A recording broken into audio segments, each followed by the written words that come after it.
This is Conversations with Ronnie Keith and Iris.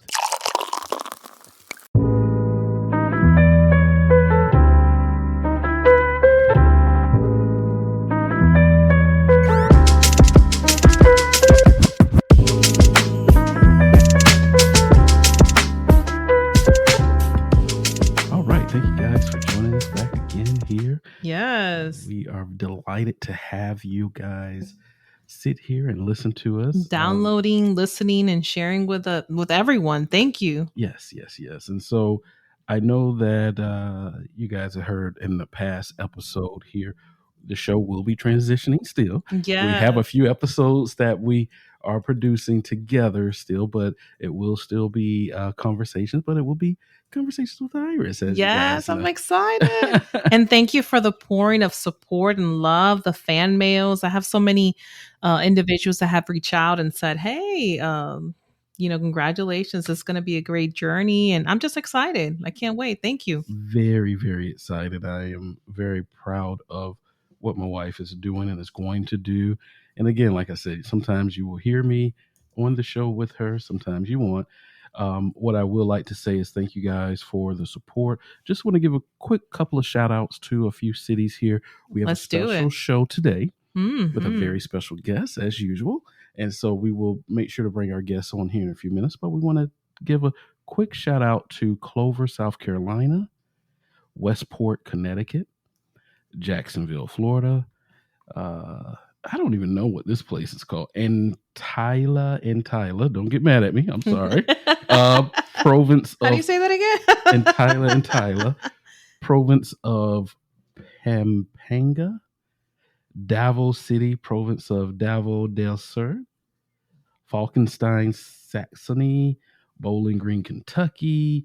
Of course, Orlando, Florida. Sonora, California. I'm not going to go into all the cities, but just a few cities that downloaded the last episode. And so we just want to say thank you for that. Philippines, Turkey, Germany. So I'm assuming the ones I could not pronounce were the Philippines. So, and of course, the United States of America, which gives us an overflow of Thank you for the love and support. Yes, absolutely. So, without further ado, we have a special guest that's coming on. Yes, and it makes this show very exciting today because we're going to dive into what makes a relationship survive and heal with someone who has been guiding couples through the deep and emotional trenches of love for over 30 years. I mean, he helps rebuild, reignite connections. And I'm just so excited to have this guest, that has helped so many couples across the nation, like just navigating through real relationship challenges and the insight and compassion and everything. He's also a licensed psychologist, an author, a podcast host, and you may know him from his books as Reigniting the Spark. And it's not about communication. I could just see that, the Latin community with a finger up. It is not about communication, But today we'll be talking about his latest release, which is Betrayal and Forgiveness, a powerful just exploration of what happens when trust is broken and how healing can truly begin. So without further ado, it is my absolute pleasure to welcome Dr. Bruce Chalmer to the show. Dr. Chalmer, thank you so much for being here. Yes, thank you. Well, thank you for having me on. There we go. Yes. Thank you for having me on, Iris. Thank you for the intro. And I'm really excited about this conversation. And wow, you guys get around from all those. You yes. Place. Yeah. Yeah, we get a pretty good reach. So, we do pretty well. And again, it's all because of the great guests that we have on, like yourself. So. Oh, thank you for that. I'm so glad. And I want to kick off the show and just kick things going and letting our audience get to know you just a little tad bit better here. And I want to know, can you just tell us a little bit about yourself and what is what just inspired you, your passion to help couples and individuals build a healthier and just meaningful relationships? When did that all start? If you do the math, I am 74 years old, so I'm in my mid 70s. And as you pointed out, I've been doing this for 30 years. So that's not early to have gotten into this. If you do the math, I was in my 40s before I got licensed. I was in my late 30s when I started getting the clinical training. Oh, wow. So what was I doing all that time before that? I was doing other stuff. I was doing stuff that was fun. I mean, I was a statistician for a while, working for the University of Vermont. And, it's funny, being a statistician is sort of like being a therapist to the scientists. Oh my You're sort God. of helping them with their problems. It's kind of interesting. But I didn't get interested in doing the clinical work until I went through some really hard stuff myself in my first marriage. It was, difficult for many years. Actually, the very short story of my first marriage is that both my ex and I have gone on to marry really wonderful women, and we're both a lot happier. That's kind of how that turned out. If you kind of Wow. I'm sorry. Can you repeat that again? Repeat that again? we both went on to marry wonderful women, and we're both a lot happier. That's how that worked out. Wow. Okay. So, we didn't realize it, but I was playing for the wrong team. What can I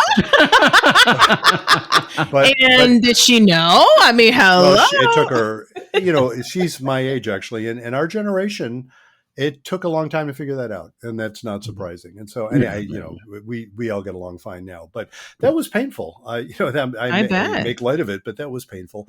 And through that process, it was my first exposure to being in therapy, both individual and some couples work. Mm-hmm. And there was something about it, unlike the other stuff I had done. I was teaching and I was doing stuff I was good at and enjoyed. But there's something about that felt like a calling. It felt like, wow, I think I really want to be doing this. And I got clinical training, and it took me a number of years in doing internships and all that kind of stuff to get licensed.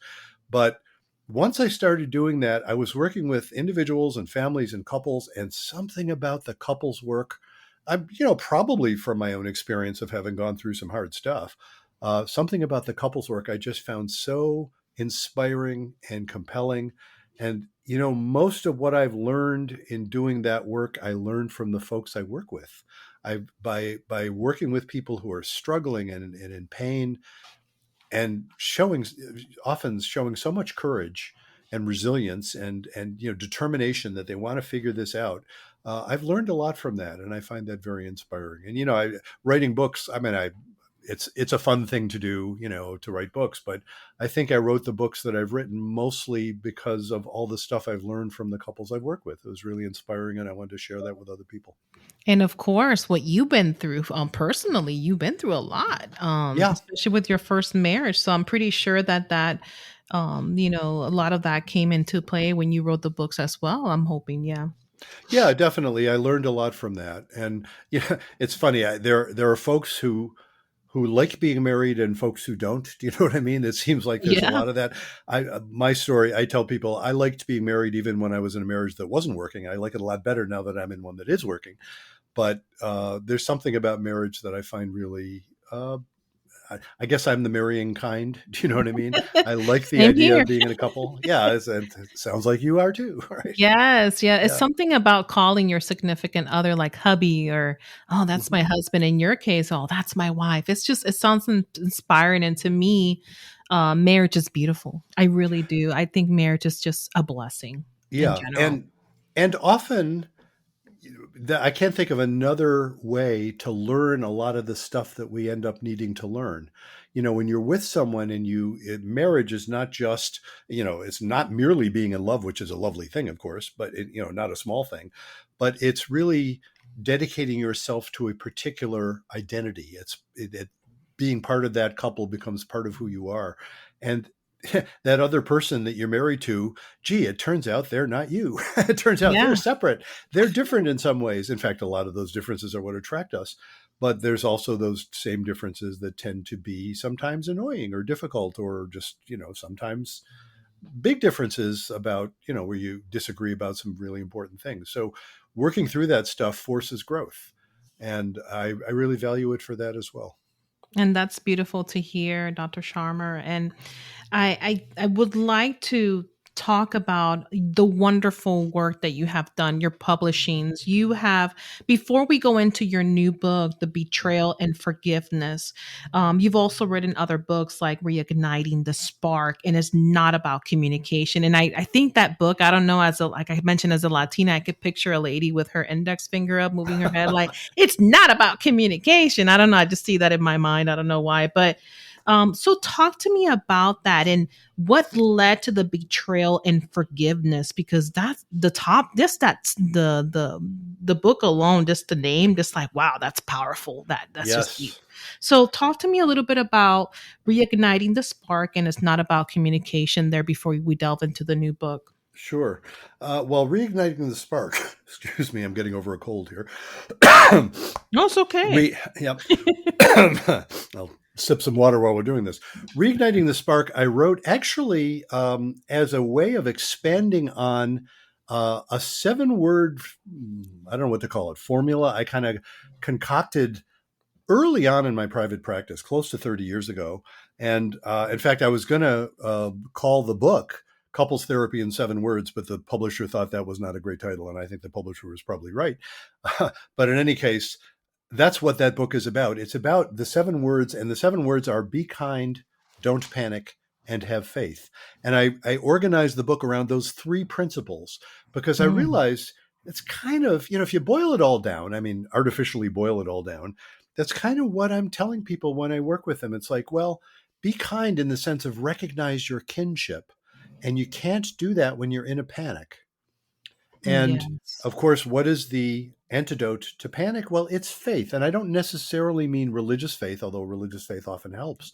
But I mean faith in a more general sense, faith that this whole living business is somehow right to be what it is, even when we can't understand it, even when it's painful.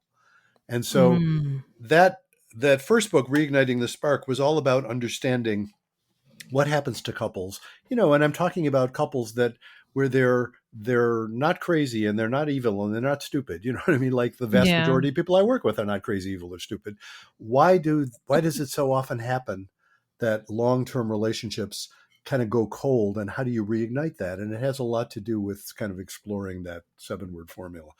And actually, I will note, by the way, the book I'm currently writing on is a workbook that is all about that same concept. It's all about what do you do if you're in a relationship where you still love each other, but you're miles apart? How can you possibly find each other again? And it's a workbook to help people do that. But anyway, that was Reigniting the Spark. Wonderful. I love your image of the Latina woman standing there with a finger in the air. I love that. I hadn't thought of it before. I don't happen to be Latino myself, but I'm Jewish, and we do the same things. You know what I mean? It's like, oh yeah, I can totally see, a Jewish mother saying, it's not about communication. What do you think? Yeah. Totally makes sense to me. And it is a snarky title, isn't it? In fact, you didn't mention, I'll mention the subtitle is even snarkier. The subtitle is Why Everything You Know About Couples Therapy is Wrong. Is that snarky or what? What? That's a snap. I love that. It is. And so let me explain why I was so arrogant as to give these very snarky titles. Almost everybody, it's not everybody, but almost every couple that comes to see me in their first session and they're saying what's going on, and they almost always say something like, we know we need to communicate better. We need tools for communication so that we can communicate better, because if we could only communicate better, we'd get along better. And of course, so I'm saying, no, it's not about communication. Well, that's a silly thing to say. For them it is, and it makes sense to me. The reason I wrote that book is there's an awful lot of therapy that gets done where what they will do is teach people tools to communicate. They'll teach them to, maybe you've heard of some of these things. These are some of the favorites out there, I statements, and they'll teach them active listening. And those are all good ideas, by the way. Nothing wrong with any of those ideas. But there's a basic problem there, which is the assumption is, well, think of it this way. If you see a well-functioning couple, and I'm hoping, I don't know the two of you well, but by golly, you already sound like a well-functioning couple to me. So I hope this is true of you. Thank you. Certainly true of me and my wife. People who see our podcast, they see the chemistry. It's like, oh, you guys really like each other. Yes, we do. So if you see a well-functioning couple, let's say they're talking about something they disagree about, they will tend to be following those rules that they teach people. They won't be calling each other names, and they'll be actually trying to figure out what the other person is saying and trying to understand it. And they'll be asking for clarification. And, a lot of the stuff that the communication techniques are all about. If you see a well-functioning couple, that's more or less what they'll do. Not formally, but that's what their communication will look like. The fallacy that then people say is, well, okay, so if well-functioning couples communicate that way, let's teach non-well-functioning couples to communicate that way, and then they'll be well-functioning, right? Mm-hmm. And of course, it turns out, no, it isn't true.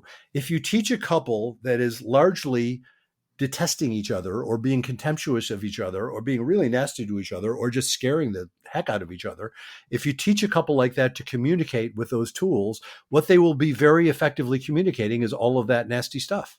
They're already, Look at that. the vast majority of people that I work with are already very effective at communicating. The problem isn't that they're not effective communicators. The problem is what they're communicating. The problem is how they feel about each other. The problem is what they're thinking about each other. The problem isn't that they don't know how to communicate it properly. The problem is that they're communicating it all too well. So it's not about communication. It's about actually getting to the point where you can find that sense of kinship again, where you can find that sense of, where you're not in a panic and where you can actually, discover your love for each other again. That is not about communication per se. That's about a whole bunch of other stuff more related to what I wrote about in Reigniting the Spark. So, and I want to mention the subtitle bit where I said why everything you know about couples therapy is wrong. We'll talk about snarky. I love that. I do point out in the book, and I think this is a really important part of it, and this is a spoiler alert for people who haven't read the book. Spoiler alert, in one of the last chapters, I don't know if it's the last one, I think it's the second to last chapter, I point out that expression, why everything you know about couples therapy is wrong, applies to me, the author, as well. Everything I know about couples therapy is wrong too. Now wait a minute, I'm writing books, right. Why would I say that? It's not so much that I don't have good ideas. I think I've got a lot of good ideas. You've got good ideas. Lots of people have good ideas. People who disagree with me have good ideas. It's that if I think I know, if I've got the last word on couples therapy, that's when I'm actually going to do damage rather than help. If I insist on fitting people into my favorite, categories and insist that that's where they are and not actually listen to them, I'm not actually going to help them. So that concept of why everything you know about couples therapy is wrong. Yeah, if you go in with a bunch of preconceived notions that this is what it is, this is the problem, this is who's at fault, it tends not to work. And it tends to actually just solidify problems rather than actually helping them. So thank you for that. Sure. Dr. Chalmer, I really want to ask you this question here, kind of going back to what you were saying earlier with your first book here, Reigniting the Spark, Why Stable Relationships Lose Intimacy and How to Get It Back, and then also tying it into the communication part. What you're saying is very valid, of course. I would like to know, why is it that some couples, how do they get to that point? Because it seems to me a lot of times that a lot of people, and I've seen this in my personal life, they seem to get married just for the sake of being married. Yeah. It's a shame. They're not, it's just like no love there. Yeah, they're not in love. They're not communicating. Engaged. They take separate vacations. They just do things separately, but they end up getting married. And then children come into play. And then after that, it's like, okay, you're still living your separate life. And so even before we get to, the stableness of it all, of course, is that it's a routine, right? They're continuing on with the routine. But then with the communication, as you stated earlier, they're communicating the wrong thing. How can we prevent couples from even getting to that realm of, oh, we're married for the sake of being married, and now here comes all these issues that were already there, but they've pretty much festered because of how long you've just been dealing. They've been festering so long. I'm sorry, I misused that word. You've been festering so long that now it's come to an explosion. Yeah. I mean, you're kind of, in effect, you're asking pretty much exactly what I wrote about in Reigniting the Spark, in fact, because I have a chapter in there I call The Death Spiral for Passion.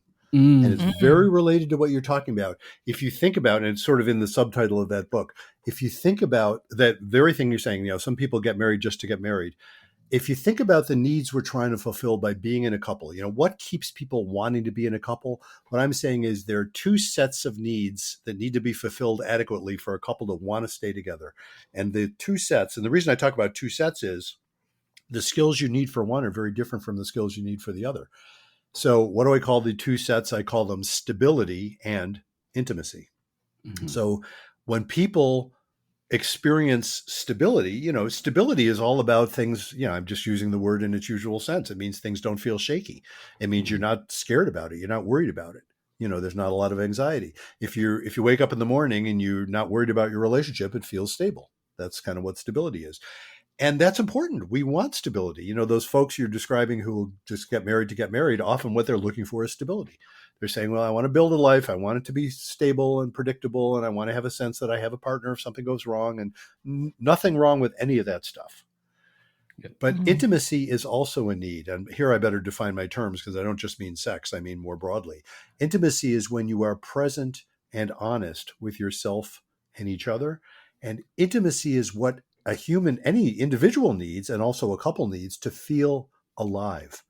If intimacy is compromised, you don't feel alive. Well, the interesting thing that happens is, the skills of stability are all about keeping the anxiety level low. So what does that mean? That means you're predictable. That means you act in ways that are, you show up when you say you're going to show up, and you don't drink too much or use other drugs that make you unreliable, and and you don't cheat, and all those things that are really good things that, are all about stability. But intimacy, the chief skill of intimacy isn't avoiding anxiety. The chief skill of intimacy is to tolerate anxiety. And that's a tricky one. And people sometimes look at me funny when I say that. They'll say, why are you saying that intimacy involves tolerating anxiety? I thought intimacy is supposed to feel good. When you have one of those lovely moments when you're I'm looking at you like that now and I can't see you. So yes. Yes, exactly. Yeah, I could just tell through the headphones that, yes, he's looking at me funny. Yeah. No, intimacy is supposed to feel good, right? Right. But not, that's when it feels good. That's when you have these lovely moments of sharing and it just feels lovely, or you're having great sex and that feels wonderful, right? Yes. That's by definition. I'm not talking about those moments only. I'm also talking about something as simple as, what if, Iris, I'm sure this never comes up, but what if you want to, tell Ronnie about something that you just want to complain about a little bit, like maybe he didn't do something you wish he would do, or maybe he did something you wish he wouldn't do, or vice versa. Although I'm sure it must go mostly that way, not the other way, right? Guys should figure it that way. It's like, I know I'm annoying to my wife. She's not annoying to me, and she's so gracious about it. That's why we get along, Right. But to issue a garden variety complaint to your partner is going to raise anxiety. It's like, well, that's not fun. They're not going to be delighted to hear it. And of course, if a couple has some history where they, somebody brings something up and it turns into a big fight, or it turns into a deep freeze or something like that, they're going to be very discouraged from trying that. And over time, what they will do is not rock the boat. And the problem is, when they do that, they are basically cutting off intimacy. They're not being honest with each other. They start to walk on eggshells. They won't. And it's not only about complaints. It's also about things like dreams and fantasies and, things you want to try that maybe you're worried that your partner will think you're weird if you even suggest it. Cutting that stuff off starts to feel kind of deadening. And, my favorite metaphor about stability and intimacy is, if you think about a living organism like a plant, a seed gets planted in fertile soil and it germinates and it sprouts and starts to grow. And somebody comes along and paves a sidewalk over it. Well, why would they pave a sidewalk over it? Well, for stability, right? It's easier to walk on a sidewalk than it is on a squishy, ground. And yet, what is that plant going to do? That plant is not going to sit there. It's going to try and crack the sidewalk. And it'll either succeed or it'll die trying. And we've all seen sidewalks with plants growing through them, Sometimes they succeed, sometimes they don't. But a living organism doesn't want to just sit there and be paved over. And so metaphorically, that's what happens in a couple. Somebody tries, if intimacy is compromised, somebody tries to crack the sidewalk. And what does that look like in a couple? Well, sometimes it looks like an affair. Sometimes it looks like they argue about everything and nothing except what they're really worried about. Sometimes it looks like somebody gets very depressed. Sometimes it looks like somebody blindsided the other person by just saying, I'm out of here. I've had it. All of those things are possible ways that can reflect when intimacy has been cut off. And thank you so much for that, Bruce. You said it was okay to call you Bruce, so I'll call you Bruce. Totally okay. Absolutely. Well, thank you for that for the reassurance there. But and thank you for that and explaining that. And you talked about, a little bit about, infidelity and cheating and all that. And just, I just definitely want to jump into your new book here, The Betrayal and Forgiveness. And I don't know, just the title alone, forgiveness is such a loaded word for many people. And I want to understand from your perspective why this particular topic feels urgent and important in your work right now. Yes, indeed. Yeah. Of course, you're sort of pointing this out. The people use the word forgiveness in at least two different ways, and when you say, boy, people have often a hard time with it. I think it's when people use the word forgiveness, that means, oh, if I forgive you, that means I guess it was okay. Or if I forgive you, I guess that means, all right, well, I guess I'll trust you again. Or if I forgive you, that means I guess I'll restore the relationship to what it was. And I'm saying, no, that's not how I'm using the word forgiveness. I'm using it in a very different sense. I'm using the word forgive in the sense that says, when I forgive you, I'm going to free myself of the poison, and then I'm going to worry about what I'm going to do about you. And so, in other words, forgiveness is an inside job, as some people have said. Forgiveness is like, you can forgive somebody you don't trust at all. You can forgive somebody that you have every intention of divorcing. You can forgive somebody. It's not about them. It's about the person doing the forgiving. And I sort of alluded to a quote from Anne Lamott, the novelist. She's written a lot about this. She says, to not forgive someone is like drinking rat poison and waiting for the rat to die. Oh, wow. That's It's deep. That's Yeah, deep. isn't that great? Yeah, it's like filling yourself with poison, and then of course it hurts you internally. The pain and the anger and the obsession with it. All of that is the poison you need to learn to get rid of. And when you can do that, then maybe you can figure out, okay, can I trust this person? That's a whole different question. That involves both people.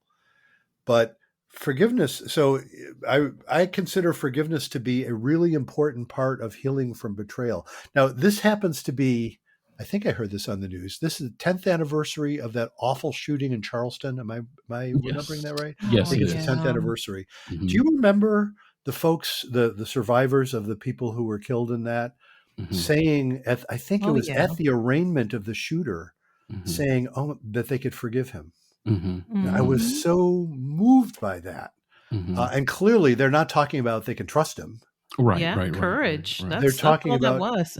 yeah, it was courage. It was and just heart. Well, I guess that's what courage means, isn't it? But just Mhm. that sense of to be able to recognize they don't need to carry around hate in their hearts. And of course, there's grief there, of course, but they don't need to Mhm. carry around hate. And I find that so inspiring. That's the sense of forgiveness that I'm talking about. Because as I say, they weren't saying, oh, it was no big deal, so we'll just let him Mhm. off. Obviously, they would not say Right, right, right. I that. love it that you bring that up because I don't know why I just thought about remember many years ago we had the Amish shooting. There was like a big Amish shooting. And I Yes, I remember do remember that. in a court setting, one of the young ladies stood up and said to the guy that, basically fired the shots and all that stuff. She said, I forgive you. I Yeah. need to ask God to help me because I'm not Yeah. there yet. Yeah, well, I So think we all how do do. you find that? I'm right with you, Ronnie. I don't know if I could just snap my fingers and do that either, Yeah, And give me a couple of Hey, years you or so. cheated. It's all good. Let's move on. Right. well, exactly. And I will say, I have never heard anybody say that. I Mhm. have absolutely heard people say, "Hey, you cheated. Mhm. Um, we need to understand this." And Mhm. as opposed to, "Hey, you cheated. I can't stand you," or it's interesting. I mentioned that 7-word formula: be kind, don't panic, and have faith. Mhm. Here's an element of the faith part that I'm talking about. As I say, not necessarily religious faith, but here's what I mean by faith. When a couple comes in and there's been infidelity, which I have to say is a pretty substantial proportion. I once did a kind of a seat of the pants guess. I didn't count, but I think it's like close to half of the couples that I meet in the first session are dealing with infidelity. It doesn't mean that half of Wow. couples are, cheating. I just mean that's in my practice, that's what I end up seeing. And when they come in, the couples that come in and say, they're hurt when they come in, and usually by the time they get to me, they've the person who did the cheating has acknowledged that they cheated and they feel bad about it. And if they're sitting in my office, it's because they want to at least have the possibility maybe of repairing something. And if the ones that come in and say, the one who did the cheating is saying, I must have been crazy, or I was drunk, or I'll never do it again, I just want to go back to how it was. Mhm. And then maybe their partner will say, yeah, I'm really angry, but yeah, I just want to go back to how it was too. It was fine before. Well, they're not showing what I call faith. They're saying, let's just deny what happened. Let's deny that it was meaningful. The Mhm. couples that come in and are showing what I call faith, oddly enough, will say, very similar things. The one who's cheated is feeling terrible. The one who's cheated on is feeling angry and hurt and all that stuff. But what that couple is saying is, okay, but we know that the person who did the cheating, in fact, neither one of us is crazy or evil or stupid. You chose to do that. Mm-hmm. Yes, it was wrong. We all acknowledge it was wrong, but there was something happening for you that was part of why you chose to do that. And we better figure that out. We better understand it. Doesn't make it right, doesn't condone it, but it does mean that we need to understand the context. And if the couples that have the courage to do that without totally freaking out are the ones who have a shot at repairing their relationship, because often they will get to a point where they will understand so much better where they were at. One of the stories I tell in the book, it's one of my favorite stories, is this is a couple I worked with a number of years ago. It was before the pandemic. The relevance of that is that since the pandemic, I've been doing all telehealth, but I was seeing folks in my office in person. And we knew this was their last session because they were moving. And I wasn't doing telehealth, so this was definitely their last session with me. And they'd been working with me for about a year and a half. When I first met them, they were just a mess, and I could see why. I mean, he had done the cheating. He was also realized he had an alcohol problem. He had cheated repeatedly with some coworkers. He was in trouble at work. Oh, no. He was just devastated. They were just a mess, and they did amazing work over the course of that year and a half. And at the last session, which we knew to be the last session, she turned to her husband and said, "Hey, thanks for taking one for the team." And he said, "What do you mean by that?" And I said, "What do you mean by that?" She said, "Well, you're the one who had to feel guilty, because clearly, she didn't say thanks for cheating. I've never heard that one. But she did say, when we look back now, after all this work we've done, we were headed for a crisis and didn't realize it. We were not in good shape. We did not know it consciously, but we were not in good shape. You're the one who precipitated the crisis, and you're the one who has to feel guilty because you did the thing that's obviously wrong." And he sort of smiled and acknowledged, "Well, that's true." But she was literally appreciative. She was grateful for the crisis. She wasn't grateful for the cheating, but she was grateful for the crisis, because what she was saying was, not only was she better off in her marriage, which they were hugely better off than they'd ever been. They were much closer and much more honest with each other and much more intimate all sorts of ways with each other. But also, she said she was better off with her kids, better off with her coworkers, better off with her friends. She just wasn't freaking out about stuff she used to freak out about. She had a much more, what would you call it, nuanced or mature view of life. She could accept things. And she was very grateful for that. And I just find that really inspiring. I think that's kind of why I wrote the book, because of experiences like that. Right. And that is wonderful. So when you say that, right, I'm listening, and the one thing that came to my mind is that, and I want to ask you, how often when you meet with couples, do you come across that the shoe is on the other foot? Because, and what I mean by that is actually the woman that cheated. Because you see, yeah, right? Because here we go. He's going to the mail. When we hear it, right? We hear that. When we hear infidelity in a marriage, we always even as a man, we're just automatically assume it's the man that did it. But there are probably instances where the women do it. Now, where I'm intrigued about this, all that I'm asking, Bruce, is that how often does he see that? And then on top of that, how often is it the man that was cheated on is the one that is pushing forward therapy? Because, men, we don't know. No, we don't do that. You know what I mean? What am I going to therapy for? Look at that, him throwing the sexist card here. Go ahead. That's classic. That is classic. It's funny. I have you ever see those whiteboard videos, the animated whiteboard video things? Yes. I did one of those 3-4 years ago called "How to Get Your Reluctant Guy to Go to Couples Therapy with You." I had a lot of fun doing that. And it's really picking up on what you were pointing out. We guys, we don't want to do that. Right. We don't want to show weakness. We don't want to, and it's interesting because what I say to women who are trying to get their reluctant guy to go is pretty much the only way you're going to get him to actually consider it is if you recognize that his fears that he won't, of course, admit it's fear, because we're guys and we won't admit that. That's right. But his fears are legitimate. He has reason for worrying. If we go to couples therapy, first of all, the therapist is going to side with you, the woman, and think that I'm a jerk and going to convince you to split up.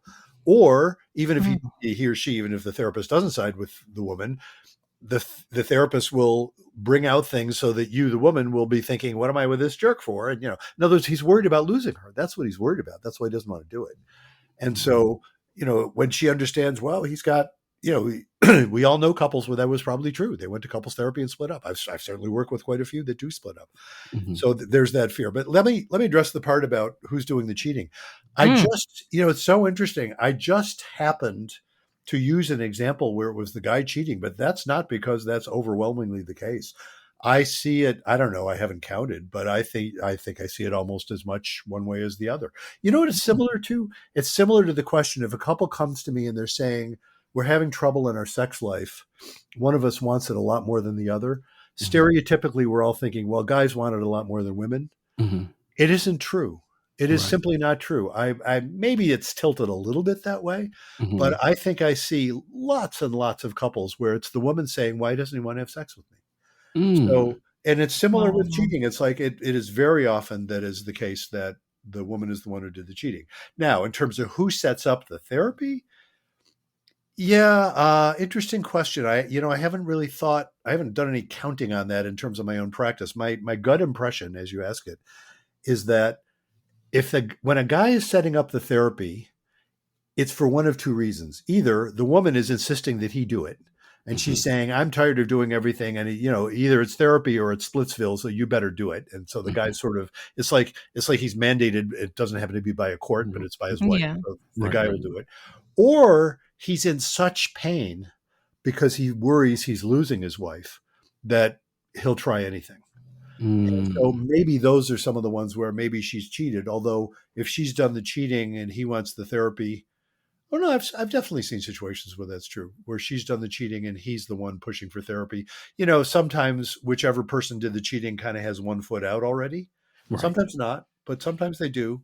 And that's kind of the context in which they did the cheating. And that doesn't make it right, but it sort of makes it more understandable. So it's kind of like the couples have to navigate that imbalance, I guess, because one, couple wants to go to therapy, maybe not. I mean, that must be hard. I mean, and you could see that when you're on these sessions too, I'm assuming. Oh, right from the get-go. And, it is, I find it interesting because I think it's sort of implicit in how I work. I may have mentioned, I've done not only couples therapy, but I did lots of individual therapy. It's just last few years, I've really just transitioned almost all the couples therapy because I really enjoy that the most. But when I was doing individual therapy, the way I work with even individuals, I don't just feel I have a responsibility to the person in the room. I feel I have a responsibility to their family as well and to the world in general.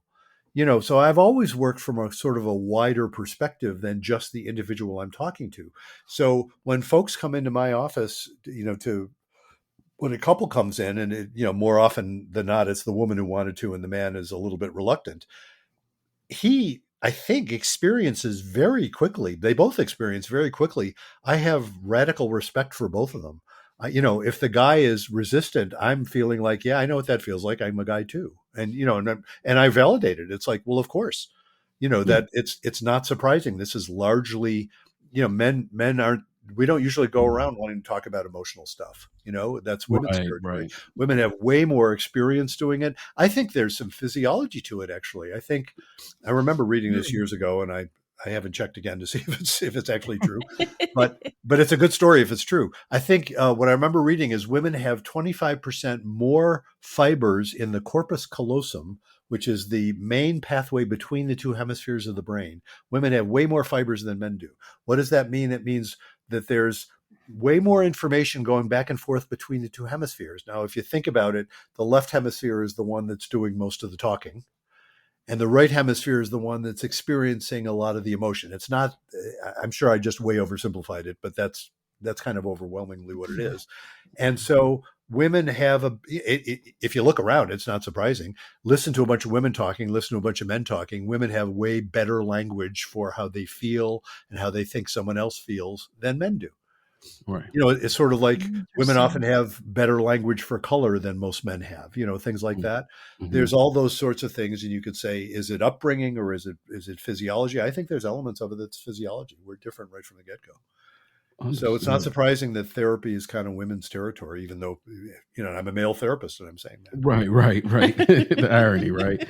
Um, so thank you for that. And I have another question for you. And with this, it's a question that I wanted to ask to get your perspective on because I know of someone that's currently going through this, right? Yeah. So a person that I know, they've been married for quite a while. And initially they did not want to get married to their spouse. They were dating and they didn't do it. But and they actually voiced this, not to me. And I kind of asked the other day, like, why didn't you tell me? Why didn't you tell me you didn't want to do this with your spouse? Because, I could have talked to you about it, not to take them away from, doing it, but just kind of understand what they were going through. And they said they didn't know, but they felt that they should not have. And so they got married, years later, there are, kids involved. And now we from afar, and when I say we, I mean his family, friends, myself, my wife, everyone has seen how the relationship and marriage was not conducive to Right. that person's his His health. mental health. Yeah. Yeah. And Yeah. so it just really has been a long journey. It kind of And deteriorated him. it For sure. deteriorated him physically and mentally. And so it got to a point where something happened with his health, and it was like a rude awakening for him because of the lack of empathy, the lack of sympathy. She left him for dead. Pretty Let's be much. real. Yes. Yeah. My. Let's get to it. Yes. Yeah. So now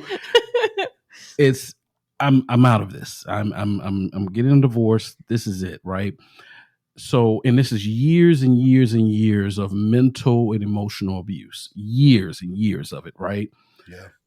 Would you, as a therapist, say to that person, before you take that step, seek therapy? Or would you say, hey, if this person has a made up mind and this has been years and years, In the there's not making. been one bright spot other than the kid. It's been brewing. Yeah. That's what it is. Yeah. Sure. Yeah. Other than the kid being born, there's been not one bright spot in that relationship. Would you still say that therapy would probably be the best thing before you make the final decision of saying, I want a divorce? Yeah. Yeah. My immediate gut reaction is no. I don't think I would say that in that sort of situation. Therapist that I am, I'm thinking, well, I'll bet therapy could be helpful for him. Right. Just to help sort out how he feels. And who knows where that goes. The idea that there was never a bright spot, I'll bet there was somewhere. Do you know what I mean? I bet they wouldn't have got together if there wasn't some bright spot somewhere. It's just been obscured by a whole lot of bad stuff. Good point. Yeah. For a long time. Again, I'm not saying that's a reason to stay together at all. No, I don't tell people what to do or even suggest what they ought to do. I don't want to imply for a second that I know better than anybody else how they should live their life. He's what I want to help people with, and I think what a lot of therapists want to help people with, is helping him feel clear for himself. Helping him really understand. That's not a bad idea. Again, and even that depends on the person. He may be fine talking to friends or talking to a clergy person or talking to, he doesn't have to be a therapist. But that idea that he would be able to sort out for himself how he feels. The bit of advice I give, I include this actually, I think it's in Reigniting the Spark. I have a chapter in there. It's a chapter of how to know when to call it quits. How do you know when to call it quits? And what I point out there is, obviously it's not for me to say that, right? But if you're in a situation where you've worked through stuff for a long, long time, and, I talk about, you divide things into two categories, deal breakers and growing pains. And deal breakers, oddly enough, I don't know your friend, but it sounds like these aren't necessarily theoretical deal breakers. He's been Right. hurt for a very long time, so it sure makes sense that he wants to get out. But what Yes. I mean by a theoretical deal breaker is the one where, for example, and you'd be amazed how many people do this. A couple gets together and they're together for 2, 3 years, and I'm talking about mostly younger folks. And Yeah. then they never had the conversation, do you want to have kids or not? And come to Mm, find out, Mm. one of them absolutely does and the other absolutely doesn't. And mm, that's what I mean by a deal breaker. After the fact, huh? After the Oh my fact, which is a gosh. bummer. It's like yeah. that kind of ought to be a date one thing. It's like, Yeah. are Absolutely. we heading in the same direction at all here? Because you can't sort of have a kid. You can either have a kid or not have a kid, but you can't sort of. There's no compromise available, and there are other possible logical deal breakers too. But most things, if it isn't that sort of thing, are, I call them growing pains. And my one bit of advice about growing pains is, maybe you'll end up breaking up, but don't break up too soon. And all I mean by too soon is before you've learned what you need to learn, because Hmm. this, even a relationship that's painful is teaching you something. Right. So I wouldn't say, from your description, I wouldn't be saying to your friend, "Oh, wait longer." It sounds like Right. he knows what he's doing. It Yes. isn't that, but it is about learning the lessons you need to learn, because that serves you well down the line. Absolutely, it does. And he, the therapy is there. It's, just self therapy, seeking with a therapist is the couple therapy part of it. I was like, okay, I want to ask this, because a lot of times it's like, hey, have you guys tried to work it out? And it's like, no, you don't understand where, I am right now. And so, you know, I wanted to ask on his behalf Oh to yeah, yeah. see exactly where that was. So I appreciate that feedback. No, I was just today. I was working with a couple that I've only seen twice, and it's sure. And this is unusual in my work, but not Mhm. unheard of at all. And they were in such pain with each other, and they'd been trying for 5 years, and they just kept making things worse with each other. They weren't married, Oh no. and they were realizing, what we came up with in the session was they both realized they're going to have to free themselves, which probably means Mm. for them splitting up, although they'll have to figure that out. But they're so triggered by each other that they're constantly getting in fights, and they're just miserable, and they've been miserable for several years now. Apparently, I've only seen them twice. But where we ended with them is, no, they, rather than see me again, I didn't close the door on that, but I said, before you see me again, you would actually need, if you continue as things are now, there's no point in seeing me again. You just need to split up. You're going to have to figure out a way of freeing yourself from being so triggered by each other. As I say, Wow. I think for them, it's probably going to mean that they just need to separate for indefinitely. And that's wonderful that you're transparent like that. You're not going to continue to like what is it, like keep at it. You're just going to tell them straight up like, "Hey, I think this is the best case Yeah. scenario for you Yeah. both." And that takes a lot, Bruce, for you to be transparent and just be blunt with them and be like, "Hey, this is my suggestions," and boom.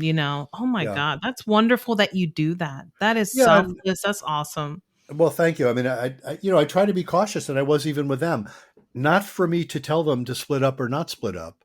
It's for me to say, well, look, in terms of doing this work, my sense of this work with them is not going to go well if they keep doing what they're doing. And so that probably means separating, but Wow. they'll have to figure that out. So yeah, and I don't think early in my career I would have known to do that or thought to do that.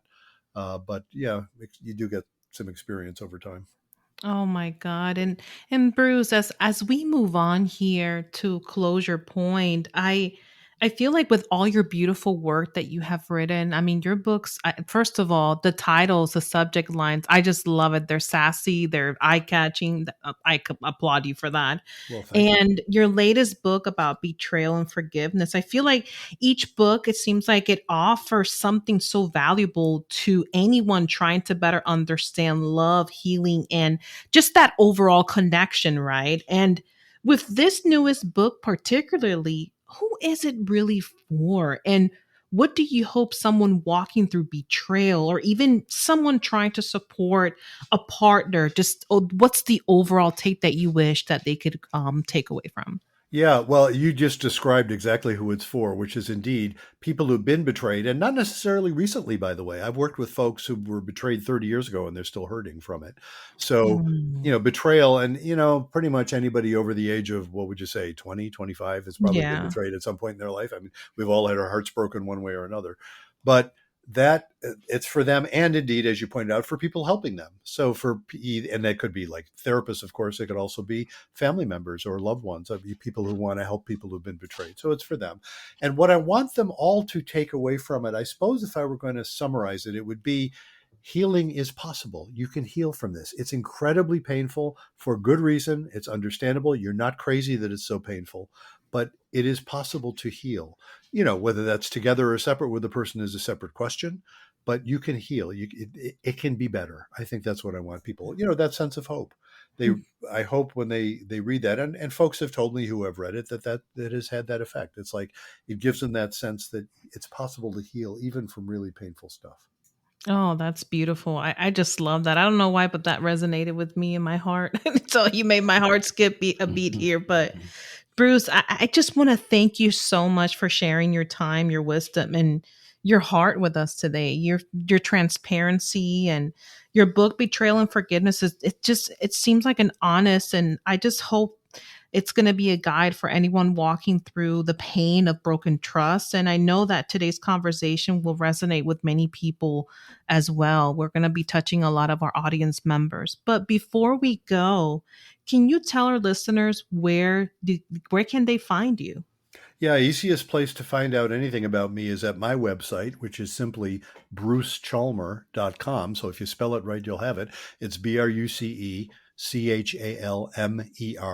Bruce No Chalmer. S. No S. Thank you.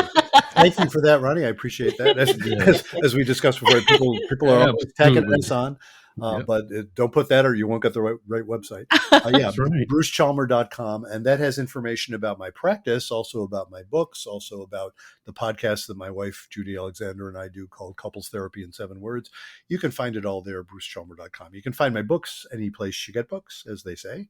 And there's information there at my website about them as well. Thank you. Thank you. Beautiful wife, by the way. And before we go, are you willing to leave us with a final thought or a quote for those couples out there who are struggling to move forward right now? Before I we would go? yes, I'd be happy to. And of course, I have that all sort of ready to go. That's the 7 words that we base that whole podcast on. Be kind, don't panic, and have faith. That's the 7 words. I love that. Thank you so much. It was such a pleasure to have you. Thank you. Thank you so much. I enjoyed this very much. This has been Conversations with Ronnie Keith and Iris.